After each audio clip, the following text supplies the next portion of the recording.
antidoto al luogo comunismo.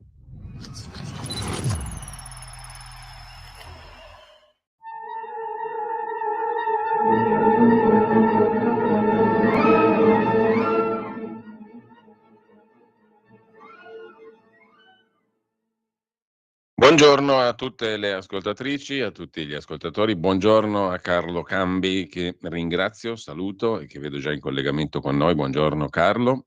Ciao bello! Ultima puntata annuale 2024 per gli scorretti e ti ringrazio per tutto questo anno anche. Voglio ricordare che Carlo gratis et amore Dei, anzi per amore nostro, viene qui tutte le settimane in questa rubrica alla quale siamo affezionati in tanti, non solo noi che la conduciamo naturalmente, ma i tanti che ci ascoltano. Per cui Carlo, grazie. Grazie a voi. Grazie innanzitutto perché questo è veramente uno spazio di grande libertà e credo di confronto molto utile sui temi di pubblico interesse. Beh, insomma, non è così scontato, no? E quindi, No.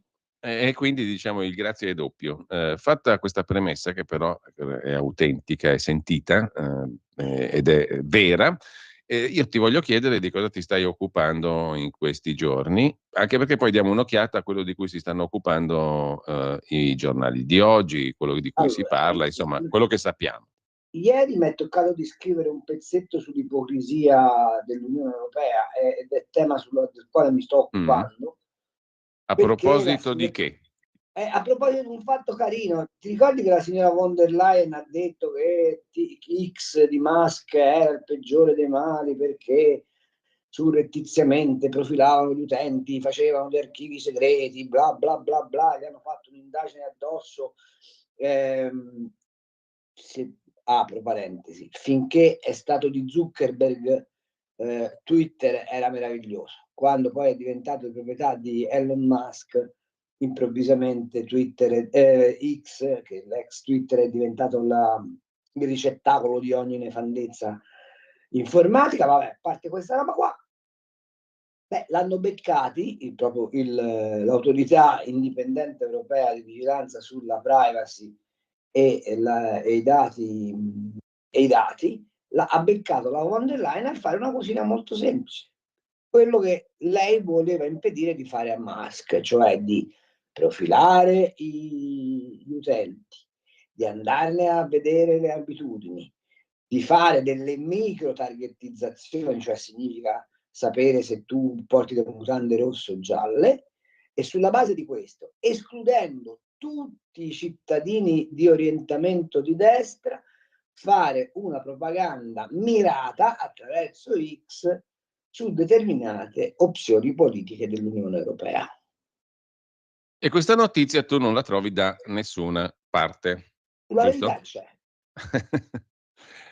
Non la trovi da nessuna parte, però, sostanzialmente. Sì, certo, sulla verità va bene. No, ma lo dico non tanto a vantaggio del mio giornale, che pure quando si sveglia dal delirio vaccinale ogni tanto c'ha qualche idea degna di questo nome, ma lo dico perché siamo governati da una coltre di ipocrisie spaventose, di cui, mi dispiace dirlo, la nostra sinistra, in particolare al PD,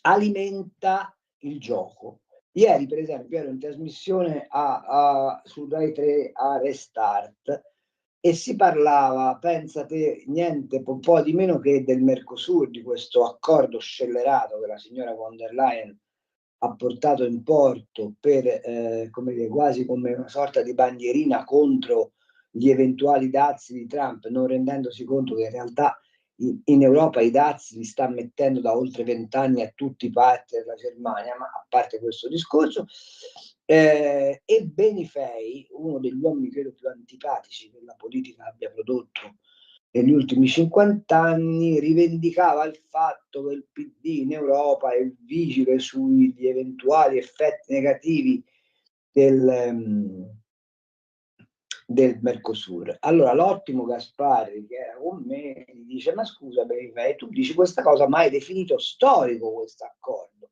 E Benifei dice: no, l'ho definito storico perché in realtà è storico, cioè per la prima volta l'Europa si mette al tavolino con dei paesi non della comunità e fa un ragionamento di libertà commerciale, ma certo bisogna vedere l'articolazione. Non c'è nessuno del PD che abbia mai detto che bisogna cedere senza discutere alle pretese dei sudamericani. Io prendo il mio telefonino e gli dico: esiste un senatore che si chiama Penna del PD, che è l'incaricato del PD per i rapporti con Latino America, che dice: è un accordo win-win. L'Italia non si faccia attrarre dalle sirene francesi e sia entusiasta di poter aprirsi ai nostri confratelli argentini, brasiliani e ecuadoregni, anche a costo del sacrificio delle PMI, che invece avranno grandi vantaggi da questa cosa. Questo per dirti come ormai viviamo in una politica dove il dire e il contraddire è pane quotidiano, e poi si domandano perché non vanno a votare. Altra notazione, poi mi taccio, ti do spazio. No, ma stimolando. Concludi, Carlo, perché mi è venuta in mente una serie di cose.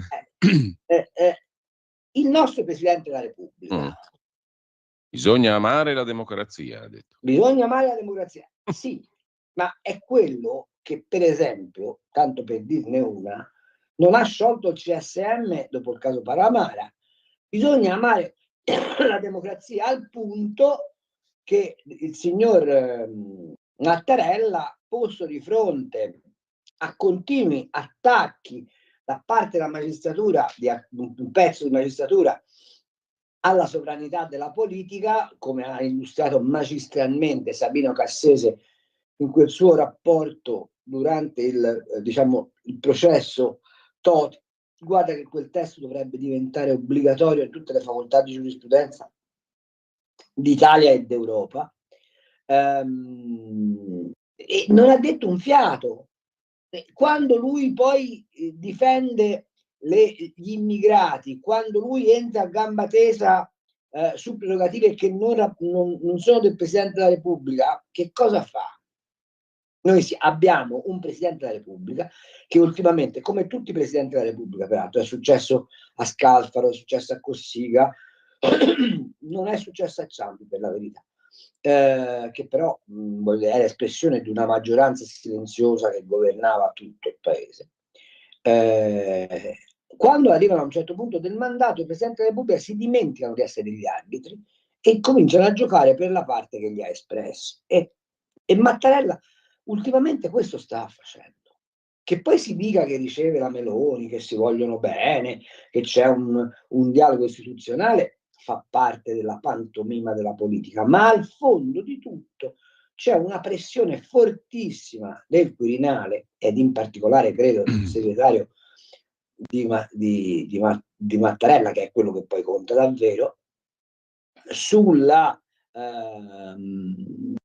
parte che esprime Mattarella. Non ci dimentichiamo che Mattarella è stato eletto dal PD, ha la testa del PD, sta parte in quel milieu, e io penso che questo stia accadendo perché i giornali hanno scritto che Prodi, che la Meloni individua in Prodi il suo nemico, perché Prodi è stato l'ultimo ad aver battuto il centrodestra quando ha vinto per 2 volte contro Berlusconi, e che quindi quello è lo spauracchio che il centrodestra mantiene. Non è così.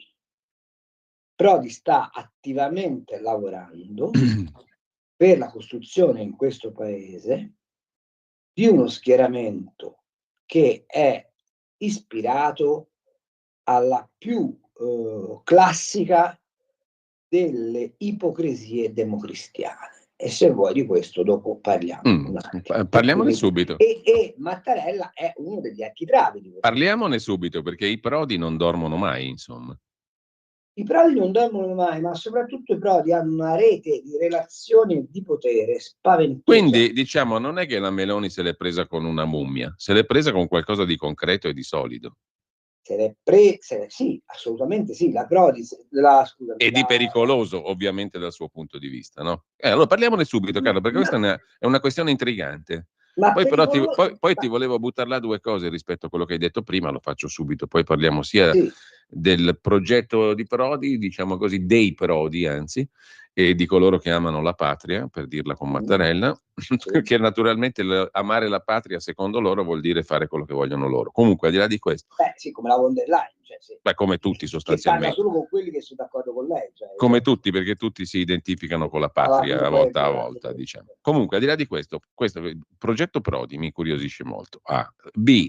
Sul discorso della profilazione von der Leyen, che è estremamente interessante, chi è che sta facendo qualcosa, a parte la verità dal punto di vista informativo, ma dico chi sta prendendo posizione? E l'altra cosa, tu dicevi piace prima, Grillo, qua ma è siamo, CR, perché qua siamo in in un dibattito politico dove il dire e il contraddire si equivalgono. A me non mi pare che, diciamo, l'evoluzione della comunicazione anche politica sia stata molto buona in questi ultimi 10, 15, 20 anni, perché quello che dovevano essere la democrazia, i social, la visione di Casaleggio, tutte queste belle cose che potenzialmente ci si sono tramutate nel fatto che uno ormai non sta neanche più a guardare se è vero o se è falso. Dici, contraddici e nessuno controlla più niente, altro che i fact checker. Non so se la tua impressione è questa. Perché sì, a me i fact checker servono solo per supportare le parti in causa di volta in volta. E in realtà, poi dipende chi ti paga. appunto, l'ascoltatore medio se ne fotte e alla fine dice tanto si equivalgono tutti e a votare non ci vado più. Ma infatti noi moriremo di qualunquismo, non di populismo. Sì, E infatti. il qualunquismo è? Sì, no, concordo, perché c'è da fare una bella distinzione tra qualunquismo e populismo. Assolutamente sì. Cioè, non vorrei scomodare Nietzsche, però vabbè. Che cosa penso io? Io penso questo, che siamo ormai come posso dirti, in un'epoca in cui non vale più quello che pensi, vale quello che ogni minuto sei in grado di dire per provocare una reazione del sistema mediatico. Esatto. Quando io facevo giornalista di economia politica tanti anni fa, la nostra prima preoccupazione come categoria era comprendere se le affermazioni fatte da un ministro, da un tycoon, da un banchiere centrale, cioè, da qualcuno che conta, insomma, avevano una base di fattibilità e di credibilità. No? Ricordo, per esempio, lo ammetto, lo confesso, l'ho sempre detto e lo dirò finché campo, io ero affascinato da Raul Gardini. Perché il suo progetto, per quanto visionario fosse, dava all'Italia, che allora era una potenza della chimica, una apertura di prospettiva meravigliosa. Apro e chiudo parentesi. Quando la sinistra, che non ne parla più peraltro, magnificava la signora del Mater B con le bustine di plastica biodegradabili, si dimenticava di dire che quella ricerca è una ricerca fatta da Mount Edison negli anni 80, quando Raul Gardini aveva intuito una cosa, che dagli scarti agricoli si potevano ricavare materie prime di straordinaria potenza e di eccezionale valenza ambientale. Sia chiaro, era il momento in cui l'Europa finanziava le eccedenze agricole per tenere su i prezzi. Oggi siamo in un contesto completamente diverso, cioè abbiamo carenza di materie agricole, ma lo schema di ragionamento era perfetto. Poi come è andata a finire lo sappiamo, lasciamo perdere. O meglio, una volta poi faremo uno speciale su Raul Gardini e cercheremo di capire bene, perché ho sentito l'altro giorno in televisione Di Pietro che cercava in tutti i modi di allontanare da sé le responsabilità sul suicidio, forse suicidio di Gardini. la storia è un po' più complessa, un giorno la racconteremo, ma a parte questo, però quando Gardini faceva queste cose, io ricordo benissimo una volta a Milano di avergli detto, dottor Gardini, ma ci faccia capire una cosa, la fragilità finanziaria del suo progetto come la risolve? E lui fu costretto per un'ora a spiegarci come era indispensabile in un contesto di sviluppo industriale avere un agglomerato bancario, non finanziario, bancario, produttivo, che sostenesse lo sviluppo. Lui diceva sostanzialmente, non esistono soltanto le start-up, il venture capital va fatto anche su quei progetti che consentono un salto di qualità alla produzione dei paesi. È quello che lui aveva tentato di fare con le banche milanesi, che poi fu lì che Craxi, decidendo di chiudere i rubinetti del credito, indusse Gardini ad abbandonare il progetto complessivo della grande chimica in Italia, poi ci fu Tangentopoli, eccetera, eccetera, eccetera. Ma tu capisci che noi l'abbiamo costretto, e lo costringevamo, a fare un ragionamento con noi. Oggi ho letto di Stellantis e non c'è uno che gli abbia detto, mi perdoni signore, ma essendo che l'ENI, principale produttore energetico di questo paese, in un piano di ragionamento politico complessivo con l'Africa, ha interpretato il piano Mattei con la massa produzione di biocarburanti, ci può dire dalla sua prospettiva se andando in Europa a chiedere che il biocarburante entri dentro la possibilità di trasformazione verso la transizione energetica, non si riuscirebbe a salvare stabilimenti, tecnologie e produttività dell'Italia? E sulla base di questo, non ritiene lei che quell'azione di lobbying che sta facendo per chiedere a questo governo i quattrini che questo governo probabilmente non è in grado di darle, non dovrebbe trasferirla a Bruxelles per chiedere una nuova tecnologia sull'automotive? C'è un giornalista che gli ha fatto questa domanda? Non mi pare, Carlo, non mi pare. Perché? Perché oggi la cosa importante è poter fare il titolo che dura 30 secondi sui social, e questo riguarda anche i partiti di maggioranza, non è che è appannaggio solo dei contestatori. Fare il titolo che dice Fiat trovata una soluzione. Se poi quella soluzione appena la metti in filigrana ti rendi conto che non c'è, non regge, non conta niente, perché al massimo fai un altro tweet, capito? Fai un altro social. Allora, questa inconsapevolezza dell'informazione e questo esercizio propagandistico continuo che i partiti fanno, i leader politici fanno di sé medesimi, ha ridotto la politica non più a compromesso rispetto ai problemi e a progettazione di soluzione, ma a mera individuazione dell'argomento titolo. Sì, certo, è così. In questo modo porti i paesi allo sfascio. Poi mi dirai, ma in questo modo Donald Trump ha vinto le elezioni? Non esattamente. C'è un sondaggio bellissimo fatto, mi pare, dall'MIT, dall'MIT. Carlo, abbiamo la pausa delle 10, ti fermo proprio brutalmente, vabbè, però no. Fai la pausa, poi ripigliamo dall'MIT e Trump. Ma riprendiamo proprio da qui, a tra poco. Festa sarà se dentro il nostro cuore lo spirito del Natale terremo vivo con l'amore. Buon Natale, buone feste da tutto lo staff di Radio Libertà, la tua radio.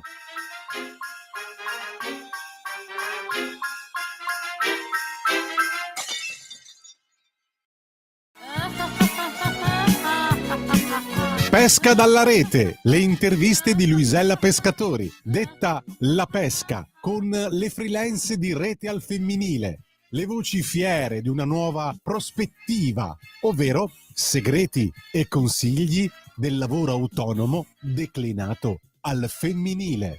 Ogni mercoledì alle 15:30 su Radio Libertà, la tua radio.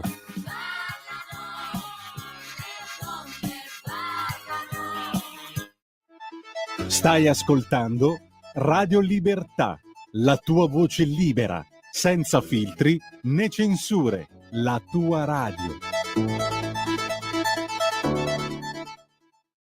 Allora, rieccoci in onda con Carlo Cambi, gli scorretti. Stavi parlando di mirabolanti promesse MIT e Trump. Ecco, l'MIT ha fatto uno studio molto bello, Che sta per Massachusetts Institute of Technology. e lo ha fatto utilizzando largamente l'intelligenza artificiale, anche perché sennò fai fatica a farli a tamburo battente, su come i dibattiti televisivi e i rilanci sui social abbiano o no condizionato il voto degli americani, con buona pace di Elon Musk, che ha costruito gran parte della sua confidenza con Trump sull'utilità degli strumenti social che ha messo a disposizione. Risulta che i dibattiti televisivi, le risse sui social abbiano spostato voti pari a 0. Meno male, è un bel segno. Cioè gli americani hanno votato Trump perché si sono rotti le balle di Sleepy Joe. Di tutto ciò che non è Trump. O di Rimban Biden. Cioè tutto quello che non è Trump gli aveva rotto i coglioni. Gli americani hanno votato per Trump, punto. Diciamo che non è difficile cioè, è un'analisi che ha il suo valore, no? No, è un'analisi che ha il suo valore perché contraddice l'ennesimo luogo comune che va di moda in questi tempi. Esatto. Perché se tu vai in un talk show, fai un casino della Madonna, urli, poi usi la bestia, poi usi, sposti gli elettori, non gliene fotte niente. Questo è anche un buon segno, diciamo, per certi versi. Perché la gente vota su 4 parametri. Quanto mi lasci in tasca, quanto mi lasci in pace, quanto sono sicuro e quanto la mia famiglia prospera, punto. Del resto non gliene frega nulla. Ma poi tutto sommato anche quanto mi pari credibile, diciamo così, più o meno. Ovviamente. E alla fine di quello tutto, che no? mi prometti che farai per venire a diciamo incontro a queste mie esigenze è più o meno credibile. Per cui se i politici cominciassero a ridomandarsi se conviene essere più autorevoli che popolari, secondo me non farebbero un soldo di danno ed è il motivo per cui Prodi rimane pericoloso. Ecco, allora torniamo al discorso Prodi, poi mi fai capire anche chi si sta muovendo sulla vicenda von der Leyen, perché quella profilazione di cui ci parlavi, insomma, mi pare abbastanza grave, no? Oggettivamente. Sta muovendo l'autorità indipendente europea che ha già sanzionato la Commissione europea, la quale ha fatto un'opposizione, ma questa faccenda sta per arrivare davanti alla Corte di Giustizia, quella dove peraltro i magistrati vorrebbero portare l'Italia.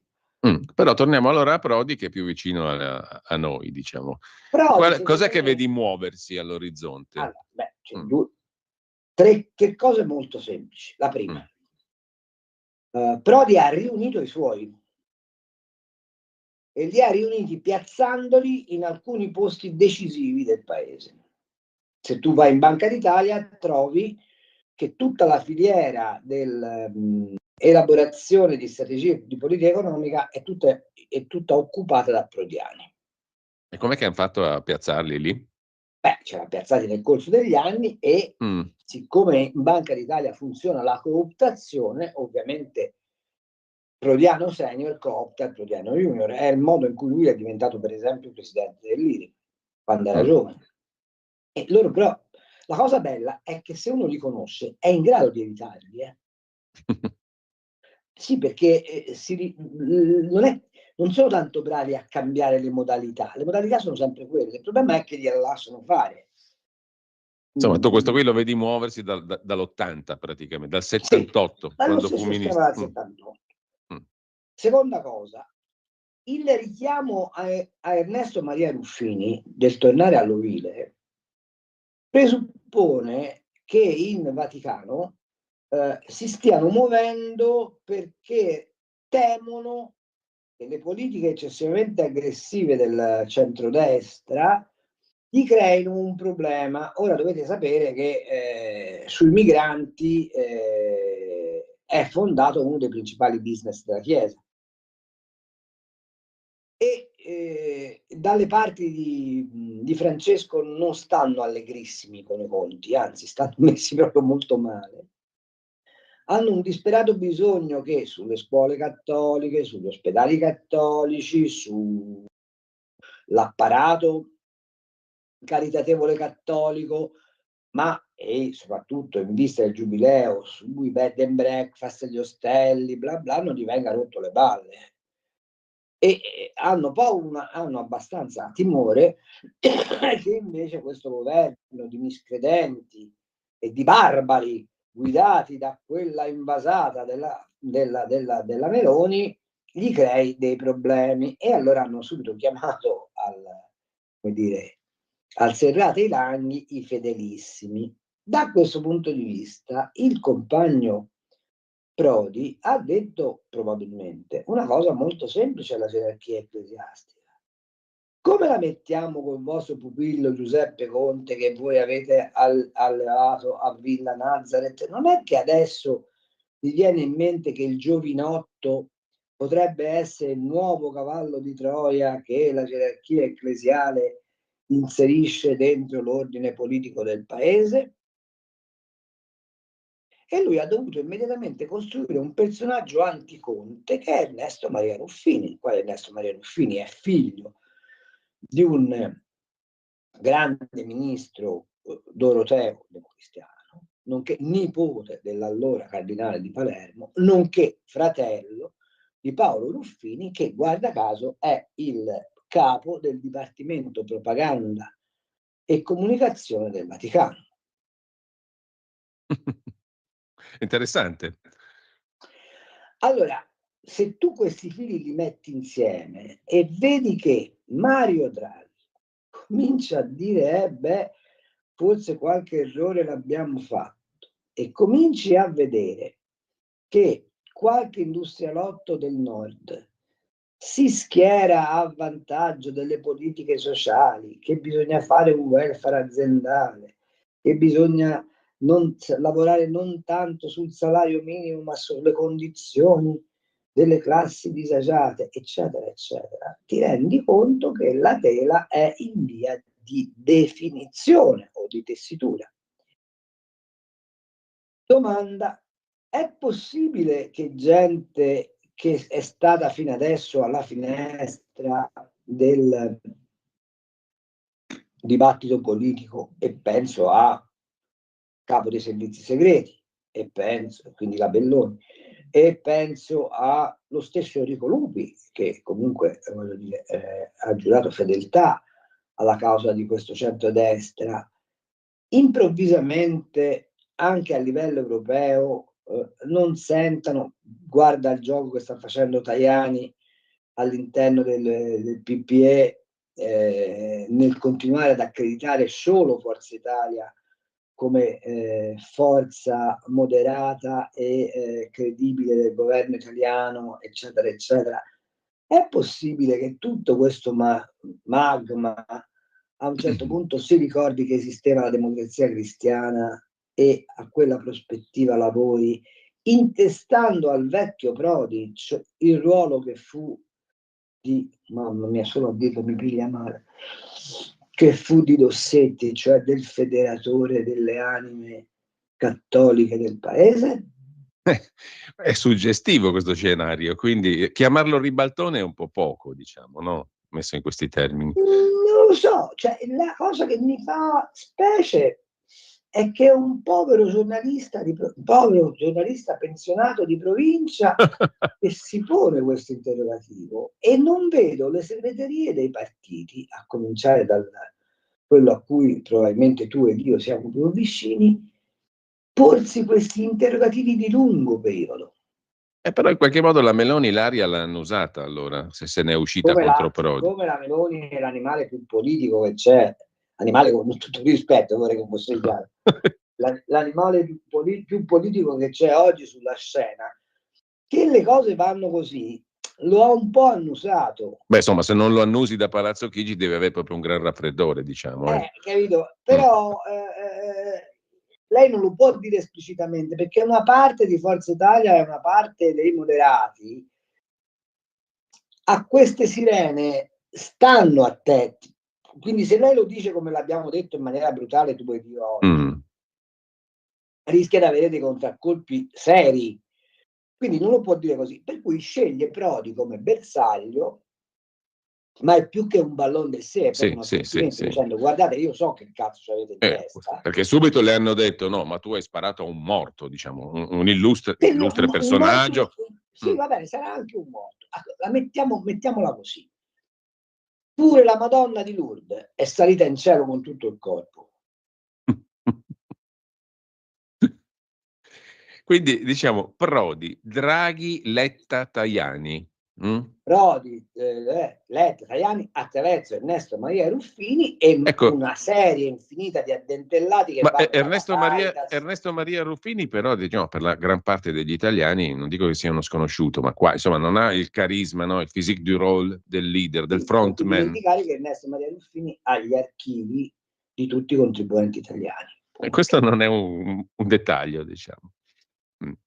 Ecco, stavi completando il quadro. Prodi, Letta, Tajani, Ruffini, Caritas e Conte sta fuori allora da sto giro. No. O ci entra dopo. Attento. Questo è un dettaglio, è una questione interessante. Perché Conte fa parte dello stesso giro più o meno. Più o meno. Conte non sta fuori, Conte sta in sala d'attesa. Ecco. Perché se la signorina von der Leyen, la tedesca, non sta al gioco, qualcuno che gli rompe le balle sulle alleanze e gli fa perdere le elezioni, per cui le fa perdere credibilità, ci vuole. E tra tutti i nomi che hai citato, te ne sei dimenticato uno, che è probabilmente il più pericoloso e il più vicino a questo circolo. Quale? Devi inventarlo te. Ma... Uno che fa parte da almeno 6 secoli dell'aristocrazia nera minore. Chi sarà mai? Paolo Gentiloni Silveri. Ah, eccolo là, è vero, sì, ce lo stavamo dimenticando completamente. Ma insomma, il quadro, diciamo, è bello che compiuto. Cosa aspettano costoro? Quale sarà la pietra d'inciampo? Secondo me l'economia. Secondo me l'economia, perché a un certo punto si porrà il tema di come fare a tenere su i conti dello Stato. Ci sarà bisogno di un concerto europeo, ma che riguarda non solo l'Italia, riguarda a questo punto l'Europa in quanto tale, e lì probabilmente questa internazionale confessionale laburista porrà un tema. Si può lavorare a sistemare le cose, ma fuori dalle balle tutti quelli che non rispondono al nostro ordine. Beh, insomma, questo sarebbe un bel compattamento. Beh, però... sai, come esistono sul fronte laico alcuni atteggiamenti dei Rothschild, esistono anche Bilderberg. Quindi che orizzonte dai a questo governo ancora, prima che arrivi quell'altro? È scarso. Quanto dura, per dirla un po' banalmente? No, secondo me l'altro giorno facevo dei conti e ho osservato che il mandato di Mattarella scade dopo le prossime politiche. E quindi secondo me questo governo c'ha un'altra finanziaria da fare. L'anno prossimo, diciamo. Sì, diciamo fra il 2006 e il 2007 va a casa. E il pretesto sai quale sarà?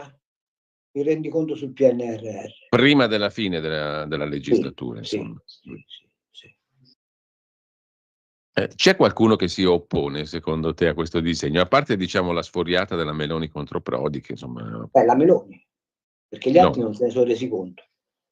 Tajani fa parte del gioco, diciamo. Quindi... Tajani fa parte del gioco, o perlomeno una parte. Ma lo vedi da un sacco di sintomi. Cioè, voglio dire... Ecco, in tutto questo quadro mi viene da dire il ministro dell'economia, cioè Giorgetti, che carte da giocare ha? Autonome? Nessuna? Giorgetti può giocare le carte se compatta, ma non mi pare che questo sia ancora avvenuto, uno schieramento di forze produttive alternative. Che cosa a me è piaciuta del discorso di Romeo, per esempio? Il fatto che Romeo abbia... Sto parlando di Massimiliano Romeo, che è il capogruppo Senato, nuovo segretario della Lega Lombarda, che ha riparlato della necessità di stare a fianco dei ceti produttivi. Allora, questa roba qua la ferma soltanto gente tipo Agnelli intendo quello delle pentole, no? Che è capo della Confini, la fermano gli artigiani, la fermano quelle forze vive, produttive del paese che, stanche dei monopoli, dei bla bla di Confindustria, stanche anche della tassazione che impedisce di fatto di sviluppare impresa in questo paese, stanchi probabilmente anche di protocolli europei che li asfissiano, stanchi anche di sentirsi raccontati come gli affamatori del popolo, quando in realtà nella piccola e media impresa gli stipendi sono mediamente più alti che nella grande impresa, e quando mediamente nella piccola impresa la fedeltà al dipendente è infinitamente più alta che in altri luoghi di lavoro, si renderanno conto che hanno bisogno di assumere un loro protagonismo politico-sociale per cambiare le sorti del paese. Se questo avvenisse, che è poi quel bacino d'utenza a cui aspirava il mio vecchio padre politico La Malfa, e ricordo che quest'anno c'è il centenario di Giovanni Spadolini, il primo presidente laico del Consiglio di questo paese e purtroppo è rimasto l'ultimo. Se secondo me la politica del Nord, in particolare perché il Nord rischia molto in questo frangente politico, piglierà questa iniziativa laica fondata sulla necessità di produrre al meglio, allora è un antidoto possibile a questa deriva, perché lì ci sono alleanze economiche importanti, perché lì ci sono dei tessuti economici da ricostruire, perché lì ci sono delle opportunità sociali da coltivare, e se un partito, per esempio la Lega, si pone alla testa di questo movimento di modernizzazione nella continuità ideale dell'Italia, allora questo gioco che loro stanno tentando, che è un gioco vecchio, stantio, puzza di sagrestia, puzza di conformismo istituzionale e di ipocrisia istituzionale, potrebbe essere rotto. Allora Carlo, prima di... uno dei passaggi, secondo me, sai qual è? Simbolico? Sì. La conquista di Milano. Ecco. Questo sì, è un passaggio importante. Allora Carlo, stavo dicendo, prima di aprire le linee e prima di leggerti i messaggi, ricordo per i messaggi WhatsApp il 340-6709-659, poi apriremo anche le linee telefoniche allo 02 92 94 7222. Messaggi 340-6709-659, diretta 02 92 94 7222. Prima di questo però vorrei tornare brevemente sulla vicenda Stellantis, no? Di cui parlano anche i giornali di oggi e che hai sfiorato prima. Allora io grossolanamente vedo che tutti un po' cantano vittoria, Schlein compresa, no? Abbiamo fatto una mozione abbiamo fatto una mozione delle opposizioni per inchiodare Stellantis, o Stellantis per meglio dire perché è francese, alle proprie responsabilità. Andando al sodo, ti chiedo che cosa c'è di nuovo secondo te, se qualcosa di nuovo c'è in quello che è successo ieri, insomma, dove da una parte il ministro Urso ha detto che cacciamo un altro miliardo per l'industria dell'auto, per la filiera, per quello che è, però cacciamo un altro miliardo. Dall'altra il rappresentante per l'Europa di Stellantis, l'italo-francese Imparato, ha detto che investiremo noi, faremo noi, tuteleremo noi. Secondo te? Beh, di nuovo c'è che la presa di culo diventa ancora più grossa. In che senso? Allora, Stellantis ha come socio, uno dei soci di riferimento, il governo francese, Esatto. il quale il governo francese ha un paio di problemini non da poco. Uno, tentare di evitare una deriva pericolosissima istituzionale in Francia, e quindi non si può permettere nessun tipo di agitazione. Secondo, deve riaffermare un primato tecnologico in Europa perché ha perso definitivamente prestigio. Secondo te, siccome la partita dell'automotive, per come l'ha impostata l'Europa, si gioca solo ed esclusivamente sulla tecnologia dell'elettrico, gli investimenti veri dove vanno? In Italia o in Francia? Ma come fa uno a venire a dirti però che tutti gli stabilimenti italiani rimarranno attivi e dal 26 la capacità produttiva crescerà grazie a nuovi modelli? Dipende che ce fai. Perché un conto è che tu monti integralmente l'automobile e che tu abbia, come dire, il completo controllo del ciclo produttivo di un modello. Un conto è che tu monti parti di automobili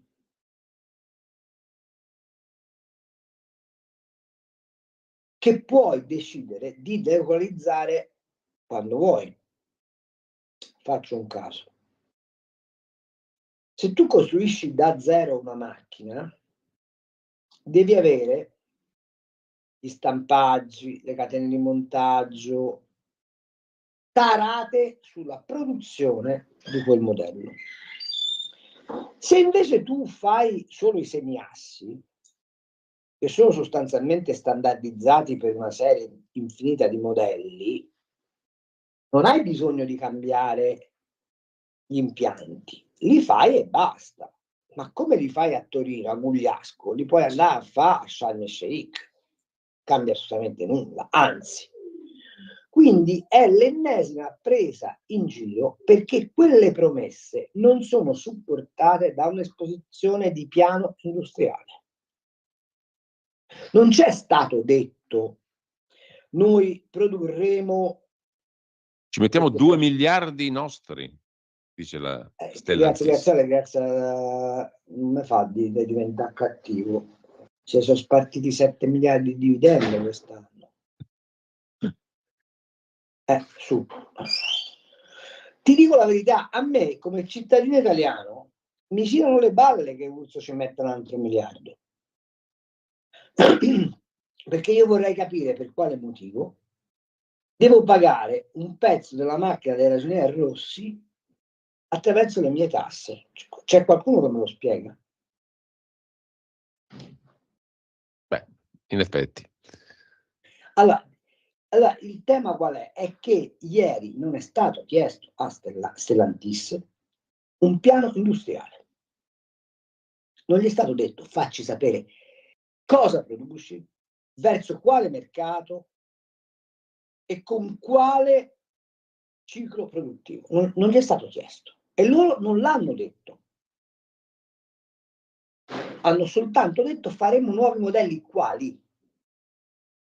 Progettati dove? Concepiti come? Sì. Questo è il tema.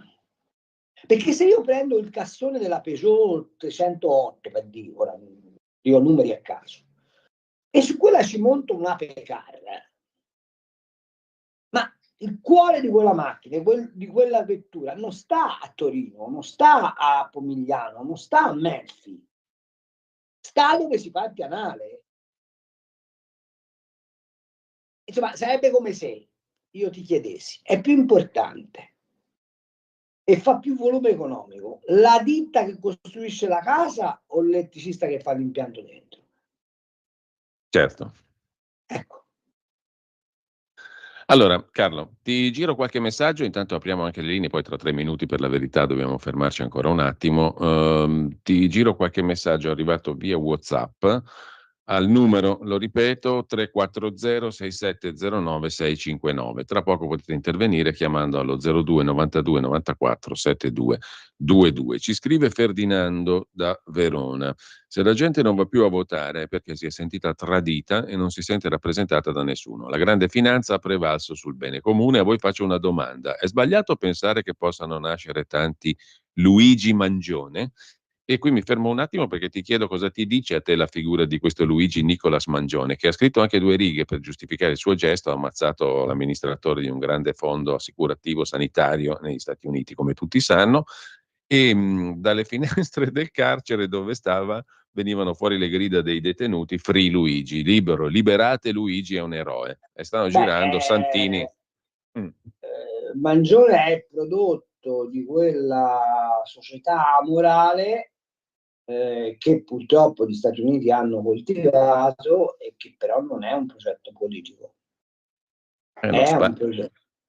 Sparare, diciamo, tanti Luigi Mangione non fanno un progetto. Ma che non diventerà mai un progetto politico, perché altrimenti l'anarchico Brescia avrebbe cambiato la storia. Ha semplicemente determinato la morte di alcuni milioni di persone. No, non ne penso nulla di uno come Mangione. Per me è un criminale che poi ci sia la necessità invece di mettere sotto critica Big Pharma, di mettere sotto critica, ma domando, che fine ha fatto l'inchiesta sui rapporti tra la von der Leyen e la Pfizer?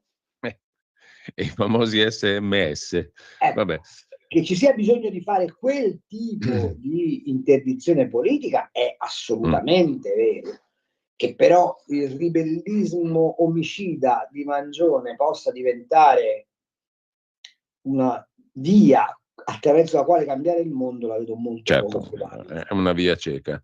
Maurizio ci scrive: da Ravennate mi ricordo benissimo negli anni '80 la distribuzione di oggetti gratuiti come penne, borse e altro fatto con il recuperato dal mais. E allora si decise di farlo perire sotto cuccia, scrive Maurizio. Come la vedi? È esattamente così. Stefano, chiedi a Carlo per favore, in questo contesto di Prodi che vuole ricostruire il modello DC, se vede un nesso con il riposizionamento di Draghi in favore della spesa pubblica, sconfessando senza vergogna le sue responsabilità degli ultimi 15 anni. In tutto questo non dovrebbero fare anche una riflessione tutti quei partitini particolari zero virgolisti che per i loro tornaconticini personali lavorano a cannibalizzare l'unico partito anticentralista e pro libertà, come a loro parole si definiscono anche loro? Scrive Stefano. Sì, ma che Draghi faccia parte di questo gioco mi pare di averlo detto. Sì, molto chiaramente. Altra domanda: possibile che il signor Draghi non possa render conto a nessuno dopo tutti i disastri che ha combinato in questi anni? Ha pure firmato le banconote e tutti i debiti. Comunque, Draghi fa parte di questo circolo. Questo... Ho capito, ci avete ragione, amici miei, ma insomma, Draghi sta lì perché qualcuno ce l'ha tenuto. Non è che... Allora, 10:30, pausa e poi ritorniamo in onda e apriamo anche le linee. Dopo potete cominciare a chiamare allo 02 92 94 72 22. Stai ascoltando Radio Libertà, la tua voce libera, senza filtri né censura. La tua radio. Lo amiamo perché ci offre sempre le cose più buone e naturali. Linea Alberto Acerbis. Un saluto cari amiche, cari amici, insomma cari ascoltatori da Alberto Acerbis. È iniziata la campagna olearia in questo momento. Chi ama l'Italia non può non amare anche i suoi frutti, che alla fine sono i suoi figli. Parliamo dell'olio Acerbis, parliamo di estrazione a freddo, parliamo di olive raccolte al giusto punto di maturazione, Parliamo di un qualcosa di straordinario. Ormai non c'è più spazio per il non lo sapevo. L'olio Acerbis, olio italiano 100% estratto a freddo olive italiane. Mettete in casa qualcosa di unico, di straordinario, che vi fa davvero riscoprire i sapori di un tempo. 6 bottiglie da litro di olio Acerbis, d'olio novello, straordinario, 84 euro. Olio nuovo, prezzo vecchio. Trasporto non lo pagate. Per ordinarlo, per prenotarlo, chiaramente direttamente al frantoio 030 68 40 408 oppure olioacerbis.com, perché l'olio bu e ve sempre regala.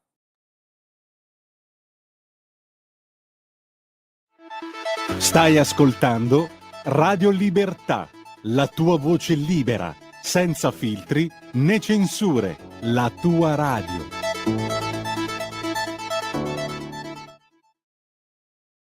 Allora, eccoci qua di nuovo in onda. Apriamo le linee, lo dico alla regia, 02 92 94 7222 per chi Quindi, vuole intervenire. premesso Carlo, che dimmi. premesso che Acerbis è un mito, È un il grande. nostro slogan nel 2025 sarà L'Olibu da anno sempre a gala. nuovo, cambi vecchio. E non pagare neanche il trasporto. Perfetto. Per i messaggi via WhatsApp 340 6709 659. Fammi dire una stupidaggine, poi due cose importanti, insomma, due cose serie. Le due cose serie te le chiedo subito. Tu come la vedi in Siria? Cosa sta succedendo in Siria secondo te e con quali possibili conseguenze? Io Visto che ho una... Allora, premesso che quando cade un dittatore uno comunque un minimo di entusiasmo non ce l'ha, però ho un terribile sospetto che finisca come in Libia e la cosa mi... Perché vedo tre atteggiamenti molto pericolosi rispetto ai quali noi non ci interroghiamo abbastanza. Il primo è la Turchia, che sta cercando di allargare la sua dominazione in Kurdistan e di mangiarsi i territori siriani. No, una Turchia, tra l'altro, che voglio dire con in maniera molto, molto sotterranea, sta facendo un lavoro politico per se stessa fantastico, straordinario. Erdogan forse... Noi non ci siamo resi conto che la Turchia, o meglio, io me ne sono reso conto, ho chiesto anche al direttore di fare un pezzo ampio sul panorama, invocando una nuova Lepanto, perché la Turchia è l'elemento scardinante dell'Occidente in questo momento. Quelli sono il secondo esercito della NATO, sono entrati nei BRICS, quindi ce l'hanno con l'Occidente, stanno tessendo una nuova diplomazia musulmana e probabilmente vogliono entrare da protagonisti in tutta l'area medio orientale, ma anche medio asiatica, facendo affari della Madonna, perché lì insomma i soldi ci sono e comunque ci sono le materie prime. Basta che tu pensi all'alleanza con l'Azerbaijan, che è uno probabilmente dei serbatoi energetici più importanti del mondo, per capire come Erdogan si stia muovendo per una leadership turca. È una strategia, anche questa non nuovissima, basterebbe ricordarsi come lavorava l'impero ottomano e capire dove va a parare la Turchia. Quindi, detto questo, in Siria secondo me il rischio di una libianizzazione, cioè con territori smembrati, diversi governi e stabilità perenne, è altissimo. Ecco perché diventerebbe ancora più indispensabile sterilizzare l'Iran. Ecco, secondo punto, l'uccisione del generale russo Kirillov. Che significa, secondo te, cosa comporta sullo scenario russo-ucraino? Intanto mi chiedo se veramente l'abbiano ammazzato gli ucraini. Beh, ci sta che loro lo rivendichino per ovvi motivi, però appunto è vero. Vabbè, qualsiasi, il nemico del mio nemico diventa immediatamente il mio amico, quindi questo fa poco. Secondo me il sistema di potere di Vladimir Putin, che poi non è Vladimir Putin in quanto tale, ma insomma il sistema di potere russo, è in un momento di forte crisi e questo attentato mette a rilievo la fragilità del sistema. Per questo secondo me loro sono particolarmente spaventati. Non so se hai visto che le reazioni sono reazioni non convenzionali, cioè non sono le solite reazioni del siamo più forti, siamo i migliori, ma immediatamente reazione contro l'Ucraina perché fa comodo dire che esiste un nemico esterno. Secondo me invece quello è un regolamento di conti molto interno, e a farmelo dire è soprattutto il fatto che questo signore era in possesso di codici atomici. Sì.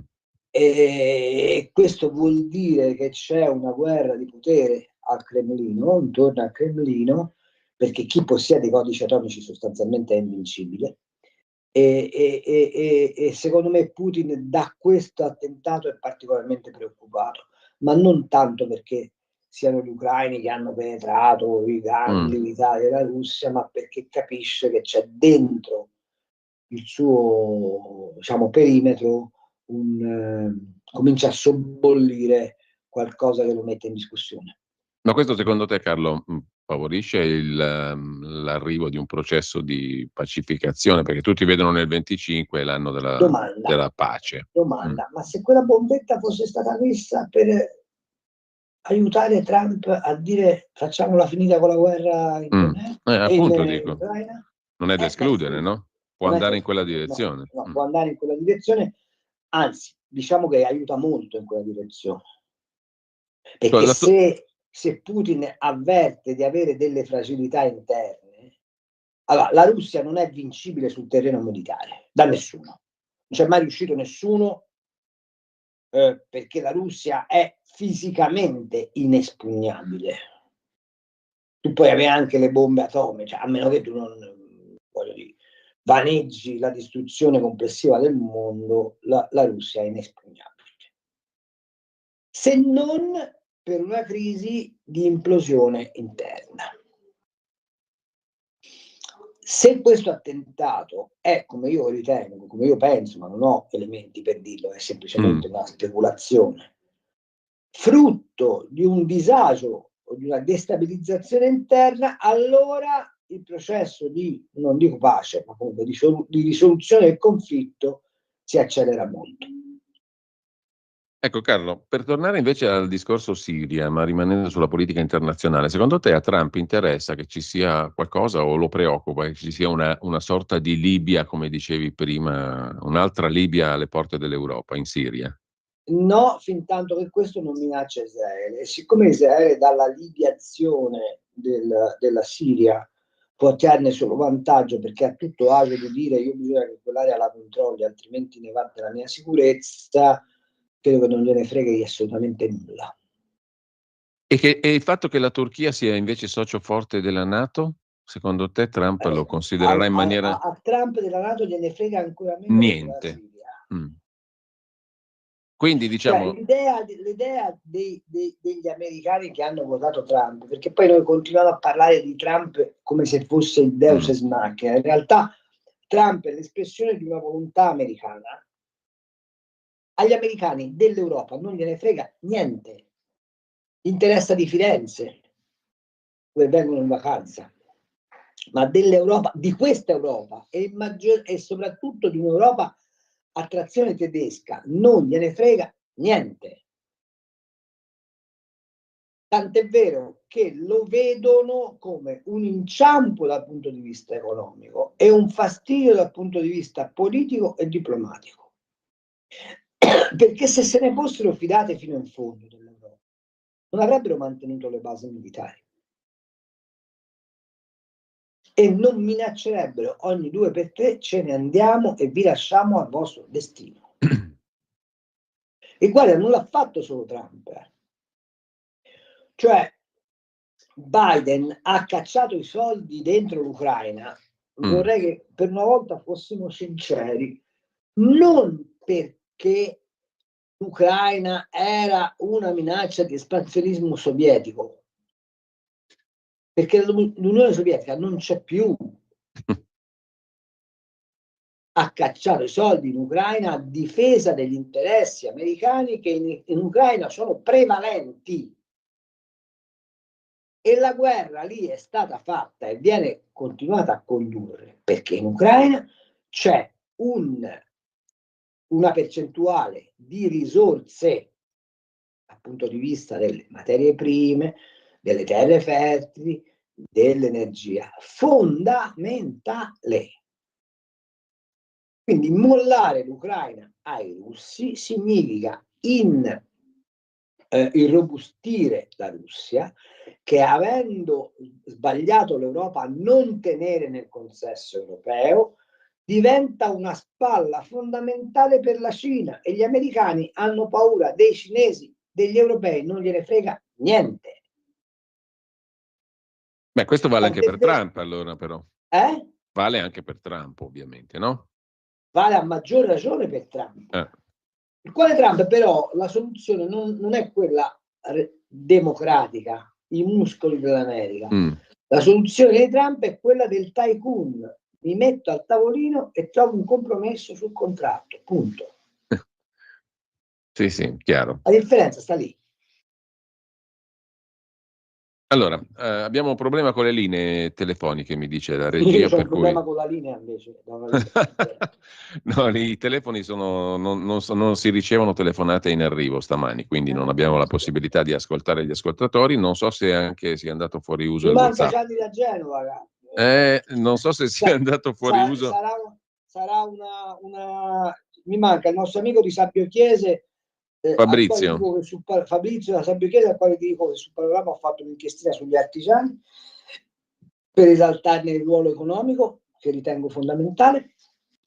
Mi manca Gianni da Genova, che sulla nuova Lepanto ci avrebbe fatto divertire moltissimo, e poi anche Mario D'Arrieti, che è il nostro censore dei costumi papalini, per cui sulla storia di Prodi ci saremmo divertiti sì, infatti, e ho idea che siano anche KO i messaggi, perché ne abbiamo preso qualcuno prima, ma non so se stiano non è arrivando che ci adesso. facendo terra bruciata, No, forse i messaggi funzionano. No, ma ti dico, le linee telefoniche sono un classico. No, diciamo. ma la domanda è, non è che siamo talmente scomodi che insomma... Guarda, ho idea di no, perché sono problemi che ricorrono con una frequenza tale da escludere una finalità. Intanto abbiamo però qualche messaggio. Questi delinquenti sono pure difesi dai centri sociali, ma non so a cosa si riferisca. È un messaggio decontestualizzato. Walter, puoi farti ripetere cosa pensano i polacchi da Carlo degli ucraini? Perché nella conversazione che hai fatto con Ugo Poletti sono state dette cose che non mi tornano. Abbiamo parlato l'altro giorno con Ugo Poletti, Odessa Journal, da Odessa, e mi diceva che ci sono tanti ucraini che hanno, tra virgolette, aperto la partita IVA in Polonia, sono diventati imprenditori. E i polacchi non li sopportano. E i polacchi non li sopportano, mentre invece lui diceva che questi cominciano a generare anche entrate per le casse dello Stato.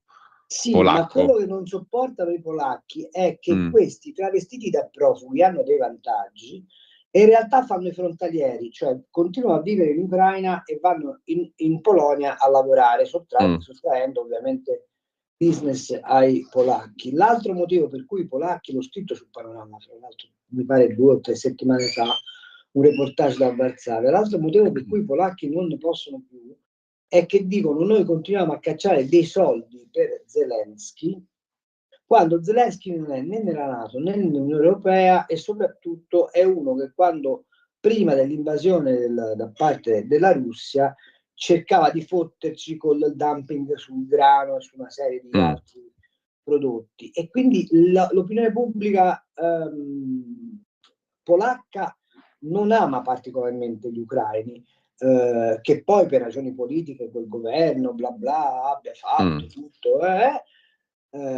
però ricordo una cosa, che Tusk, così all'amico Poletti glielo ricordi, gli dici di andare a verificare, che Tusk ha rimesso in vigore la legge marziale ai confini, per cui la polizia di confine può sparare. Ma non era uno di quegli europeisti illuminati, Sì, eccetera, è un europeista illuminato, ma quando si è accorto che i contadini polacchi, per via del grano ucraino che entra in Europa senza dazi, sono ridotti alla fame, ha detto: beh, forse qualche iniezione di piombo su questi ucraini non gli farebbe un soldo del danno. Glielo diremo all'amico Ugo Anche Poletti. perché c'è un altro problema.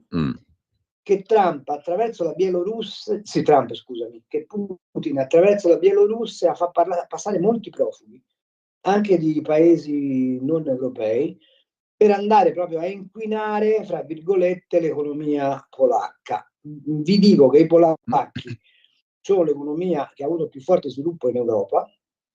A domanda mia, a gente normale, cioè della Polonia, vorreste entrare nell'euro? La risposta è stata: non ci pensiamo minimamente, perché ci teniamo il nostro lei che ci ha fatto diventare più ricchi. Sappiamo perfettamente che se arrivasse l'euro il nostro potere d'acquisto diminuirebbe. Non abbiamo nessuna intenzione di tornare indietro ai tempi della dominazione sovietica. Dunque, immaginare che i polacchi siano questo popolo così disposto ad aiutare gli altri quando hanno vissuto la fame e la dispersione della loro identità nazionale. Vi ricordo che la Polonia è stata smembrata più volte a vantaggio delle potenze europee. È una memoria che i polacchi conservano, quella di essere coesi dentro la loro identità. Immaginare che siano così contenti che arrivino l'Ucraina a portare via il lavoro mi pare un nuovo comunismo molto europeista e molto poco fondato sui dati di fatto. Bene, chiaro. Allora, scrive Roberto dalla Brianza. Buongiorno e complimenti, una riflessione. Il popolo non vuole le auto elettriche, ma l'Europa le impone. Dove sarebbe la democrazia che ci distingue da Russia e Cina? Qua dici quel che vuoi, ma poi decide la von der Leyen, scrive Roberto. Mi pare che facciamo una gran piega. In Cina hanno un vantaggio in più, che quando il governo gli impone di comprare l'auto elettrica la devono comprare. Emilio, 1 miliardo a Stellantis non è aiuto di Stato? Per la verità il ministro Urso ha parlato di 1 miliardo alla filiera, non a Stellantis e tutte queste belle cose. Comunque Emilio la mette così, 1 miliardo a Stellantis.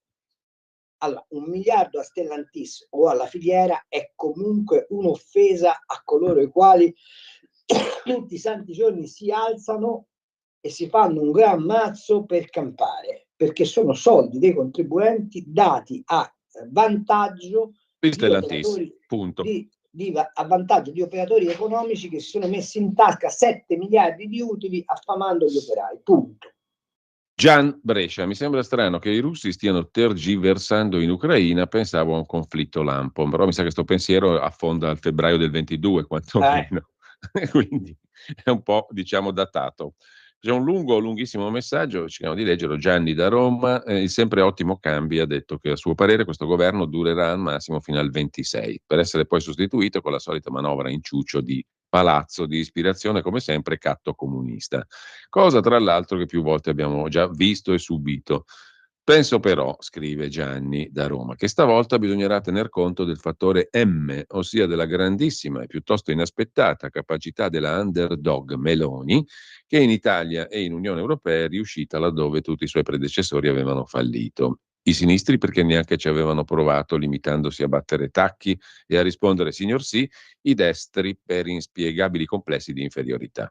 Credo, conclude Gianni, che ne vedremo delle belle, anche perché l'alleanza con Trump, complice la sintonia con Musk, si cementerà sempre più saldamente. Che ne dici, Carlo? Ne dico che è un bellissimo auspicio, ma se in Europa decidono che l'Italia, una volta sistemata la Germania perché rivota, una volta sistemata la Francia, se non vincono Le Pen,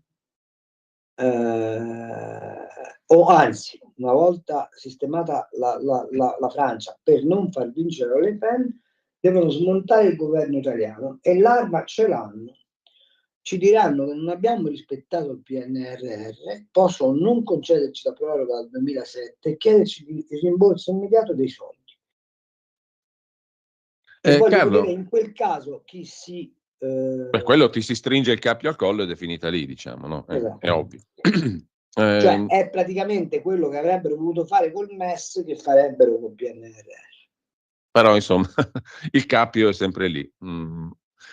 Allora Carlo, invece a me viene una curiosità a proposito... potrebbe dare luogo in Italia ad una specie di sommossa, potrebbe anche essere, ma gli italiani di solito le rivoluzioni le fanno fare agli altri.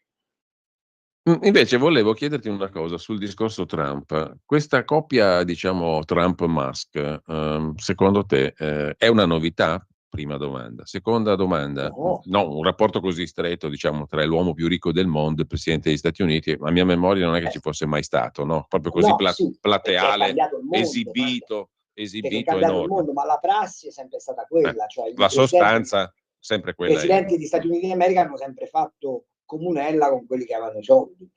Ma secondo te, visto che Trump non è certamente uno di primo pelo, come si suol dire, sarà in grado di farsi a sua volta gli affari suoi, politicamente parlando, intendo, non in senso pecuniario, o deve pagare dazio a Musk? No, Trump non deve pagare nessun dazio, anzi semmai guadagna dall'alleanza con Trump, perché come posso dire, le proporzioni dal punto di vista di bilancio sono 1 a 100, ma forse a 200. Quello che non è chiaro, e non so come spiegarlo, ma insomma, in realtà provo anche a spiegarlo ai direttori dei giornali, ma faccio fatica a farmi capire. La globalizzazione è finita. Chiaro? C'è in atto e si sostanzierà uno scontro fortissimo tra America e Cina. America che si porta dietro alcuni satelliti, Cina che si porta dietro i BRICS. Poi noi con grande tempismo facciamo l'accordo Mercosur proprio con i BRICS. Vabbè, a parte questa roba qua, allora se le cose stanno così, gli americani devono fortificare se medesimi. E come possono farlo se non per via tecnologica, che è quello che li ha sempre fatti dominare il mondo? Ecco perché Musk diventa fondamentale per il presidente degli Stati Uniti d'America, perché è sostanzialmente la sua super bomba atomica da sganciare contro i cinesi, che non è una bomba atomica militare, ma è una bomba atomica tecnologico-economica che serve a dire non ci provate a rompere le scatole perché se no vi riportiamo alla fame, punto. Però Trump ha detto che TikTok cinese non è stato mica male con lui, quindi non è che lo dobbiamo proprio bastonare in America, negli Stati Uniti. Ma a te pare che Musk, se decide di comprarsi TikTok o di fare una joint venture con TikTok costruendo una sorta di super stato cibernetico, se fa un problema? No, fammi capire. Carlo, siccome ci mancano pochi minuti, io volevo anche stimolarti su alcune... Il non comprendere che oggi la politica è subordinata alla economia / tecnoscienza, che peraltro la sinistra ha esaltato in maniera critica, immaginando il migliore dei mondi possibili e non rendendosi conto che si faceva vassallo di gente che non risponde alle leggi. È follia. Noi continuiamo a baloccarci con i regolamenti dell'Europa. Guarda, l'altro giorno ho assistito a una conferenza di Descalzi, con il quale poi ci siamo fermati anche un attimo a chiacchierare, l'amministratore delegato dell'ENI, che ha detto una cosa meravigliosa. Ha detto: noi abbiamo raccontato al mondo che abbiamo smesso di inquinare, noi abbiamo smesso di produrre. Non abbiamo smesso di inquinare. Noi abbiamo raccontato al mondo che siamo riusciti a imporre la libertà economica. No. Noi abbiamo fatto col Green Deal 100 regolamenti e messo sulla transizione meno di 200 miliardi. Gli americani hanno fatto un regolamento e ci hanno messo sopra 1040 miliardi. Vi è chiaro che l'approccio che l'Europa ha verso il mondo è un approccio antimoderno, totalmente ideologico, perfettamente burocratizzato, che fa sì che l'Europa oggi sia un mero mercato di arrivo delle merci, ma non un protagonista economico. Quando i partiti italiani si renderanno conto di questo e andranno a Bruxelles dicendo avete rotto le balle, noi siamo un paese manifatturiero e finirà che facciamo gli accordi bilaterali con chi ci paga ciò che produciamo, sarà sempre troppo tardi. Altrimenti noi rischiamo di andare a fondo con la nave europea. È chiaro, sì o no? Cioè è vero che siamo un piccolo paese, ma nella deglobalizzazione esisteranno le nicchie. Allora, o noi coltiviamo la nostra nicchia, oppure siamo destinati a soccombere, perché siamo un paese vecchio, siamo un paese stanco e stiamo dentro un continente vecchio e stanco. Ma tra l'altro mi viene da dire che questo tipo di discorso, vista la debolezza della Commissione europea, delle istituzioni europee, questo è il momento giusto per farlo, sarebbe, no? Perché non sono mai state così deboli le istituzioni europee. Lì non c'è la forza adesso presso la von der Leyen, nel no? momento stesso in cui uno come Draghi, con tutto il rispetto parlando per un uomo che ha una cultura economica solidissima, di questo non si può discutere, ti dice il modello è sbagliato, siamo arrivati in fondo al modello e il modello era bassi salari, massima esportazione e energia a basso costo, che è il modello tedesco, obbedendo al dettato di Angela Merkel, che diceva ciò che va bene per la Germania va bene per l'Europa. Si è dimostrato che non è così. Nel momento in cui prendi atto che quel modello non funziona più, o tu hai la forza di proporre un altro modello o vai a fondo. L'altro modello che propone Draghi è quello socialdemocratico, sostanzialmente, se preferisci keynesiano. Neo-keynesiano, diciamo. Neo-keynesiano, cioè spendiamo soldi pubblici, facciamo investimenti. Sì, che non è da poco che lo dice Draghi. No, non è da poco che lo dice ed è quello che è forse la strada più breve, se vuoi anche più consueta, per l'Europa. Però, indipendentemente dalla strada, il problema è posto, cioè noi abbiamo un modello di sviluppo che è invecchiato, ok? Io potrei ricordarti la legge di Verdun, secondo la quale ha un punto di domanda aggregata che si incrementa, aumenta di mezzo punto la produttività e aumentando di mezzo punto la produttività aumentano i salari, perché inneschi un circolo virtuoso, cioè aumento la domanda, aumento i salari, se aumento i salari aumento la domanda, più aumento la domanda, più aumento la produttività, più aumento la produttività, più aumento i salari. Questo è lo schema. Che non si capisce perché si siano dimenticati tutti. Continuiamo ad avere dei partiti della sinistra, in particolare la CGIL, che dice bisogna aumentare i salari, e la domanda che uno fa è sì, di aumento con cosa? Ok? Però dall'altra vogliono i sussidi. Allora, l'unico modo per aumentare i salari, sai qual è? Far aumentare gli investimenti, quindi togliere peso fiscale dagli investimenti, togliere tutta la zavorra del welfare che è andata stratificandosi e riportando il welfare all'essenza minima, cioè assisto solo coloro i quali non se lo possono realmente permettere, e aumentando i volumi economici aumento le retribuzioni, e se aumento le retribuzioni aumento il benessere. Questo è lo schema. Questo schema tu lo puoi perseguire o con la spesa pubblica, ma a un certo punto la spesa pubblica va pure restituita, oppure lo puoi perseguire sviluppando al massimo possibile la capacità industriale del paese, laddove per industriale poi significa tutta una serie di cose. Noi in Europa non stiamo facendo né l'una cosa né l'altra. Quindi non abbiamo una vita lunga, non c'è niente da fare. Ma può invece un singolo paese esperire un'altra strada? Io penso di sì. Ti dico la verità, che se io fossi un politico dell'Italia, lancerei uno slogan: diventiamo un paradiso fiscale. Questo è bello, è interessante.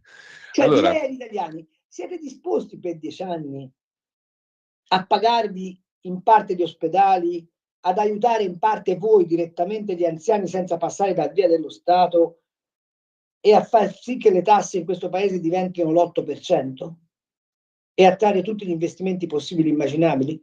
Così fra 10 anni i vostri figli e nipoti avranno la piena occupazione e salari da fare invidia a quelli del Qatar? Bello, interessante, e mi sembra un bel proposito per chiudere l'anno e la nostra rubrica. Ora, è chiaro che è una, come posso dire, un'iperbole. Sì, ma il tema da dibattere oggi è questo. E quello che mi fa, ed è questo è un limite della Meloni.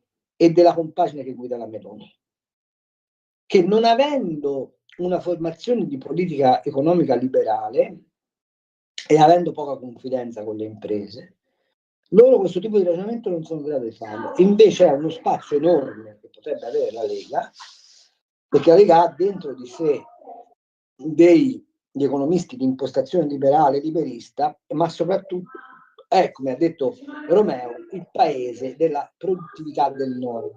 Se tu dai spazio al modo in cui le imprese intendono rappresentare se stesse, fai un progetto politico di enorme innovazione del paese. Ma ovviamente tutto questo prescinde, ha un prerequisito, che tu vada in Europa a contrattare una sorta di tua autonomia europea, anche se io sono convinto che il futuro dell'Europa sarà quello della confederazione, perché così com'è non sta in piedi. Carlo, ci dobbiamo salutare qua. Io ti ringrazio. Io spero che tu mi faccia eleggere deputato della Lega, così posso dire queste cose. Certo, perché io ne ho il potere. Grazie a Carlo Cambi. Allora, Carlo, buon Natale. Però a te ti fa normale No. che non si riesce ad andare in Rai a far fare una trasmissione di economia che abbia questi presupposti, perché la Lega, in particolare, ha alzato le mani rispetto alla sua capacità di interdizione dentro l'emittente pubblica. Io credo che se noi coltivassimo la capacità, le capacità culturali professionali che stanno dentro la pancia della Lega e le rendessimo esplicite attraverso gli organi di informazione di massa, questo partito avrebbe un futuro assai migliore di quello che i sondaggi preconizzano. Viva la Rai! Grazie Carlo. Buon Natale, buon inizio di anno nuovo. Noi ci sentiamo nel 25. Hai fatto la battuta, io ti rispondo vedrai. Vedrai. Carlo, un abbraccio, grazie a tutti coloro che ci hanno seguito. Auguri a tutti, auguri. Buon Natale e che il 2025 vi trovi almeno un po' meno disperato. Un abbraccio. Ciao. Ciao. Avete ascoltato Gli Scorretti, un antidoto al luogo comunismo.